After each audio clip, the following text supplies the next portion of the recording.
Alright, well, we got this old, it's a Norcold. Norcold, right? It says Norcold on the lid. And it says made in Japan, but I believe there's a company called Engel, E-N-G-E-L, that makes these. It sounds like Engel. Yeah, they're supposedly popular in Australia. I think you want to take these off. Yeah, this one. Anyway, we got this old fridge, ice chest thingy. This actually has a compressor in it. That's interesting. You gotta send it to Ed. Yeah, and we're just taking it apart right now, or trying to pull the cooling unit out of this. I did try to hotwire it to 12 volts earlier. It takes either 120 or 12 volts. But I let it run for a few minutes. It doesn't seem like it's cooling. I need tiny ones though. Okay. Hold on. So we're just doing a tear down.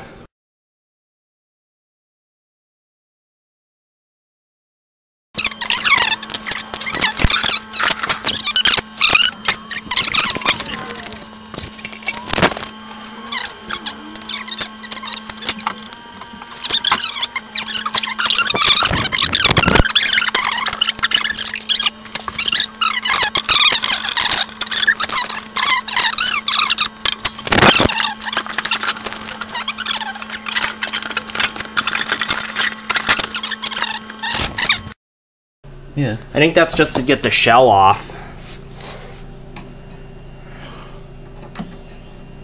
Yeah, I think it's the shell's one unit. It seems to have some kind of a seam. There's feels folded there.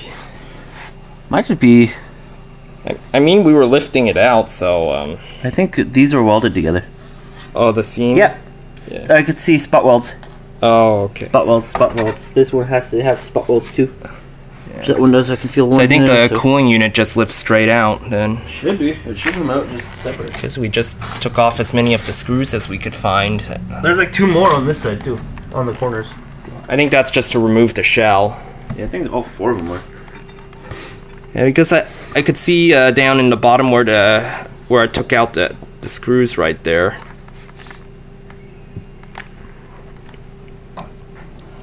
I guess let's just lift it out. If Ed's watching it, if Ed's gonna find this, he'll be laughing. That's me probably seeing one of my comments. Of course, that's the one I worked on. Yeah. He'd probably want to try to find one of these things too. Oh, Engel.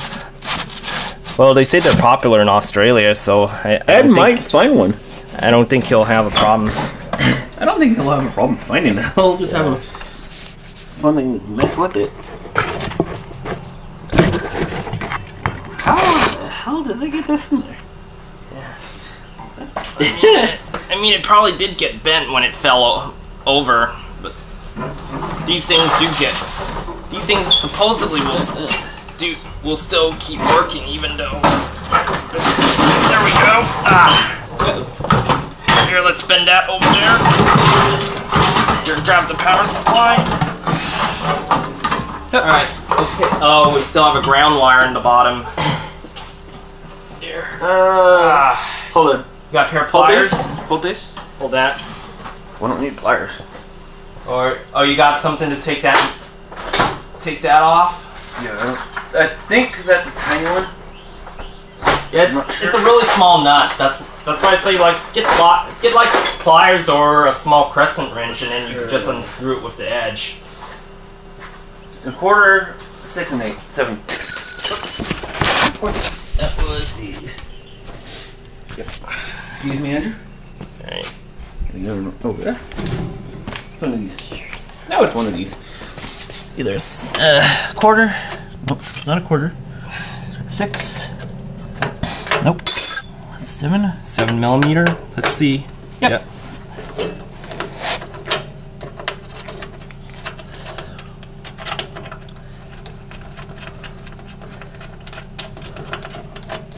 I'll be laughing if Ed finds this. Ed finds your video of this. It's like, yep. You know mine, right? The Yeah. username? Oh, Ed? Yeah. No, my username. Oh, your username? Yeah. I was gonna post it on my account, or you know how to get it on there? No, you're just Because I'm gonna edit the video together when I get back to my house. Yeah, when you edit it, just put the username I have. I'll actually show you because I have a YouTube account too. All right. Well, you can show it to me later. Let's No. Wow, let's get the rest of the cooling unit out of this thing. All right. I'll probably find that on YouTube too. Yeah, I'm sure you will. Yeah, you know my username. Yeah, you, Andrew. And mine. Yeah, I want to grab that end of the cooling unit, and then we can set it on the floor. Here, Andrew. I'm gonna set this down here. Andrew. That was mine. Okay. Oh, Blackbird. All right. Yeah. I got that from my little diecast model. There we go. Where's just that cord? So it was just that wire. Set it sideways. Yeah, let's set the power supply like right there.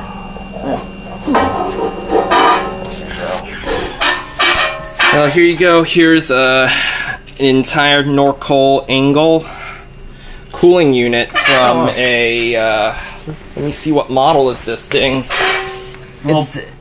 It's a model MRFT 640A AC/DC two-way refrigerator for camping. Right. That's a very strange. Yeah, that's a solenoid. Yeah, that's what's special about that compressor is that they just call it a swing motor. See this power supply, there's a little inverter board in it. And I don't know if you could see the wiring diagram that good. What it does is it pulses a winding on this transformer here. And that, in solenoid fashion, makes the piston go up and down. There's no, it doesn't have a motor and a crank like those Danfoss compressors. Yeah, well, that's all for the teardown.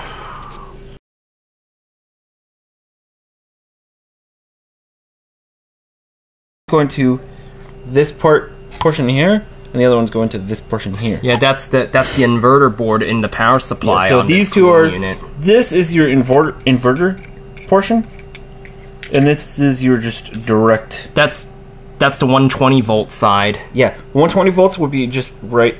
This is your 120 volt side here, and this is your DC. But it all goes through that transformer because the inverter just pulses the other side of the transformer. Just the three. Only the three here. These three go directly to this portion here. They don't do anything to this. Well, these three actually do. But that block diagram over there is actually some kind of connector, I believe. It might be. I believe it's underneath that cover. If we want to open it up, I'm pretty sure if you open it up, there's like a little circuit board in there. I want to move. Yeah, I think take the back screws off first. That's what I'm gonna do. Oh. Yep. Wires are bugging me. Now we can pull them off. I think we could just slide them off the power supply. I think, okay, you push down on those clips to open them up. Why don't we just do that? Of course, there's a zip tie right there on those two blue wires going to the compressor unit. That's fine. We can just do this for now.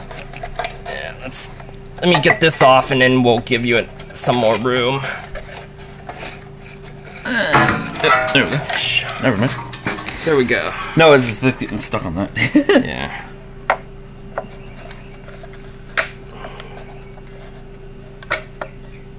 Let's see what's under this gray box. This feels like an Ed autopsy to me for some weird reason. I want to go to Australia and just do this with Ed. That would be funny. you'd probably see my videos with Ed's like just weird angles, like yay, being stupid. Yeah. Yay. One American in Australia. Even if I take the Suburban over there, that's what I want to do. If You want to take the Suburban to the Outback? Yeah, I want to take that thing there. It may be different. Who cares?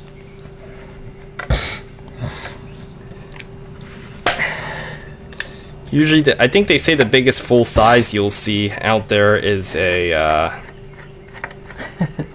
Probably the RAV4. I think the biggest you'll see out there is a Land Cruiser. Toyota Land Cruiser. Yeah, that's I think small. The Toyota Land Cruiser. I've seen that thing. It's actually not the biggest. The F3 Cruiser is big. Land Cruiser is actually quite small. Land Cruiser looks like a Jeep. Or the old Land Cruisers. Yeah, it looks like a Jeep. I think you gotta take this off and that off too. Where the yeah. I think there's a little circuit board attached. Maybe take off the screws on top of the transformer right there too, on the corners, like that one there, and there's another one over here. Hold on. Because I think the whole transformer you pull the whole transformer off with it. Come off, you dumb screw.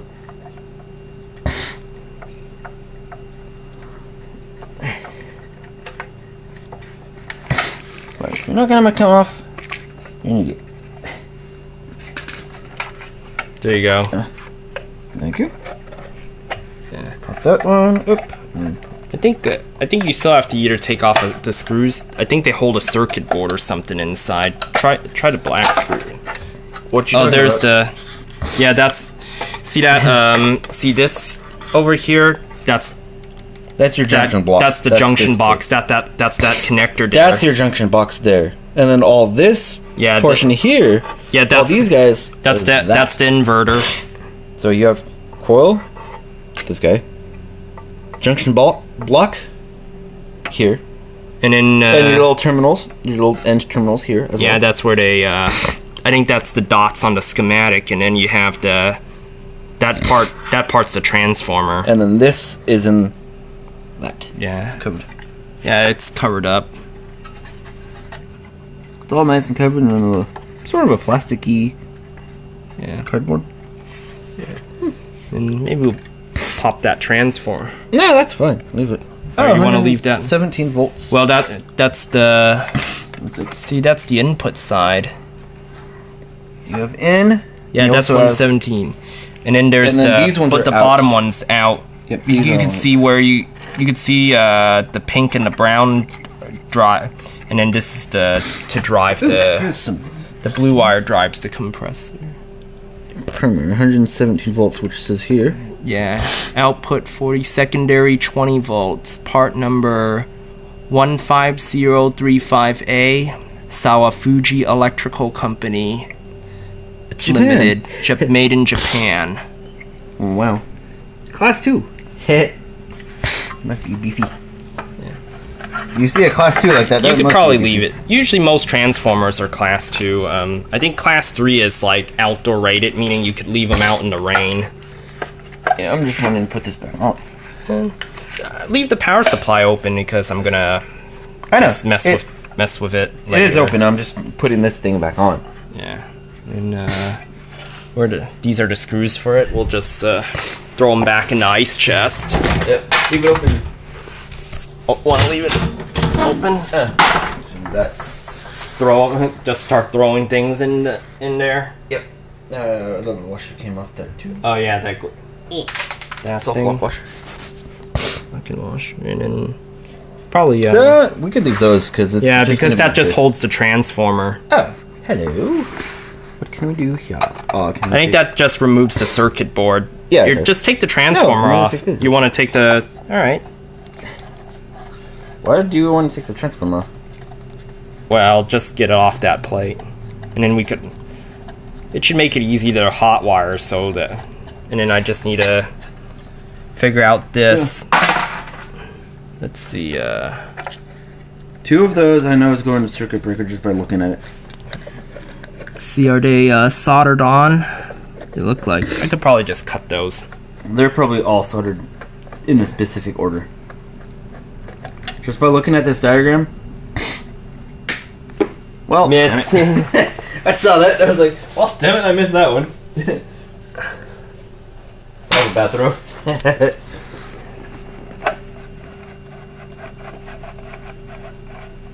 Oh, I did.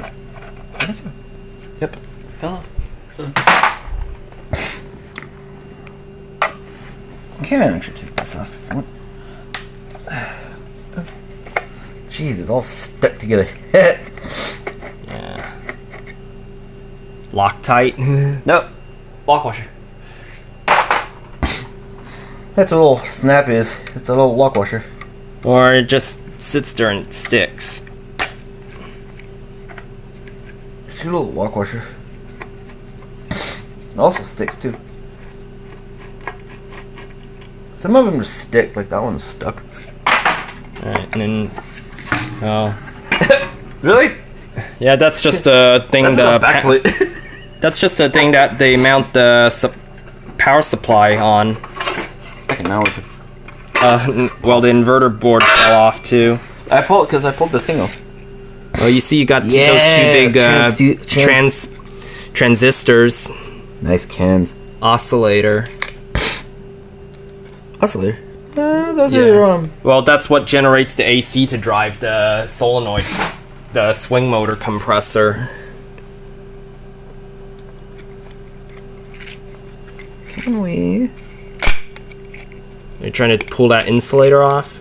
Just That's relatively simple. It's only held on what, by 2 screws? Well, they're like those plastic push rivet pegs. Yeah, but that's a hard to find. I think that's a hard to find part. I mean, even if it fails, I could still run it on 110, 120, but then I still want to get it to work off 12 volts if possible. Ouch. Yeah. And maybe just leave the inverter alone for now. Yeah. Oh, the electric cap. Oh, you could actually unplug. You could actually plug it from there and. Oh, come on. There we go. Sweet. That's all it is. It's just an inverter. Fold that back. Nope. Without damaging it. Yeah. No, it's old anyway. It's old, yeah. What is that? Like cardboard or mica? Cardboard, mica, sort of, whatever it is. What the hell? Yeah, it only has 2 screws. What? Really? Yeah, it's only to hold. I think it's just to hold the transistors to the heat sink. No, these are being held on by their own. So I think it's the whole heat sink holding it together. Because they look like they Oh, I see. It goes to that little. It goes to this plastic thing underneath there, and then there are 2 more screws that hold each one of these. That hold the end. Ooh, and a couple nice diodes. Looks like a 19-1 or so. Oh wow, nice. Is it RF? Rectifier 1, rectifier 2, diode. Oh, RF1 is your little Oops.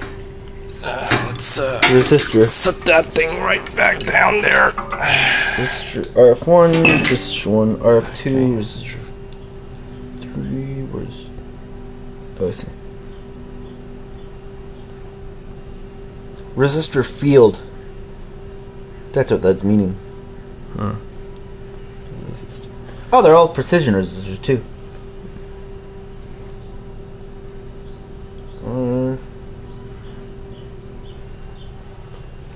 Yeah. There. Japanese. I could tell the color between a precision resistor and a normal. Precision because is of the extra color bands. No, because the main color. Oh, the main color. It's that. See, it's blue. That one's blue, and see how they're all blue. It's kind of like it looks green to me. Well, it's supposed to be blue, but it's like a blue green. Yeah, it's like under kind of a specific greenish lights. color. I think. Well, I these mean, ones we're are under fluorescent lamps. Yeah.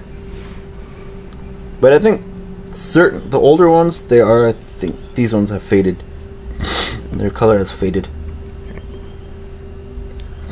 Right, well, that's the that's the electrical section of this. Damn. Let's see, maybe I think we can run the 120 volt part without that board. Probably. I know this works because I hot wired it and ran it on 12 volts. Let's see if we could hot wire this part then.